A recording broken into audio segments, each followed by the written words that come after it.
Selamat siang pemirsa, kembali lagi bersama saya Muhammad Febroni Pravani.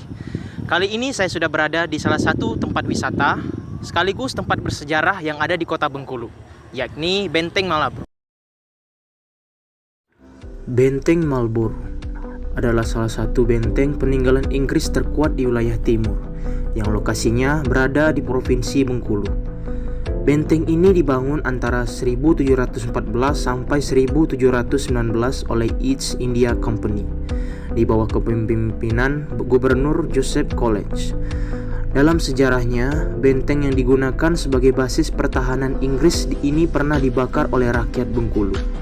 Namun, fungsinya sebagai benteng pertahanan tetap bertahan hingga masa pendudukan Hindia Belanda, Jepang, bahkan pasca kemerdekaan Indonesia. Sejarah berdirinya Benteng Marlborough tidak terlepas dari masuk dan berkembangnya EIC, kongsi dagang milik Inggris di Bengkulu. Setelah kalah dari VOC di Banten, Bengkulu memang menjadi pusat aktivitas EIC di Asia Tenggara. Untuk menandai kepentingannya di Bengkulu, Inggris membangun benteng terbesarnya di kawasan ini. Benteng Marlborough mulai dibangun pada 1714. Nama Marlborough sendiri diambil dari nama Jenderal Inggris terkenal John Churchill, Duke of Marlborough, yang hidup di awal abad ke-17.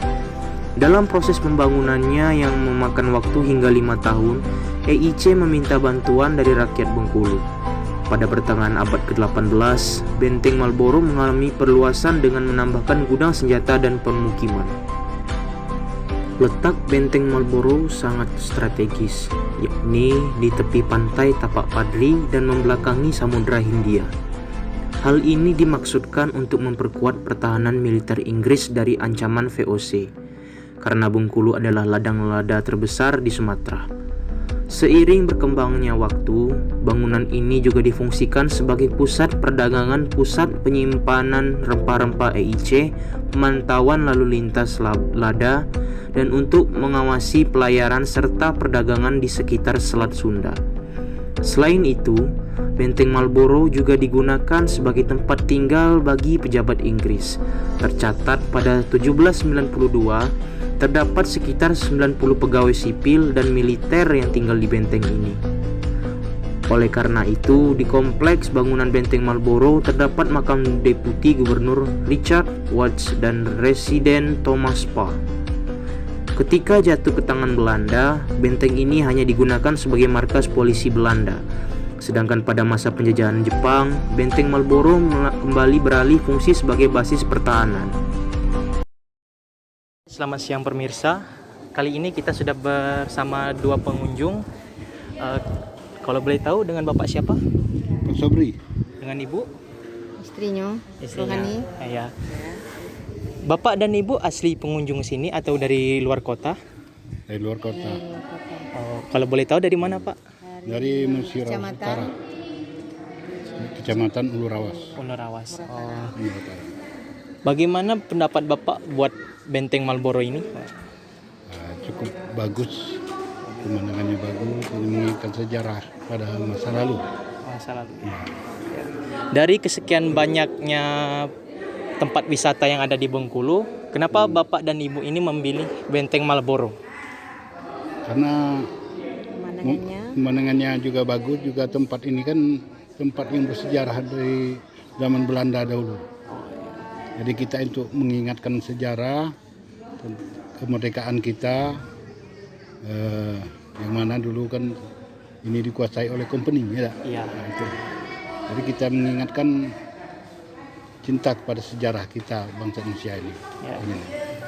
Harapan Bapak ke depannya untuk Benteng Marlborough itu seperti apa, Pak? Nah, supaya diperindahkan lagi tempatnya kan, dan saya untuk diperbaiki lagi lah. Oh, iya. Nah, kalau yang belum dicat lagi, misalnya kalau ada yang kurang indah diperindah lagi supaya pengunjungnya lebih banyak lagi. Ya. Terima kasih Bapak dan Ibu atas waktunya.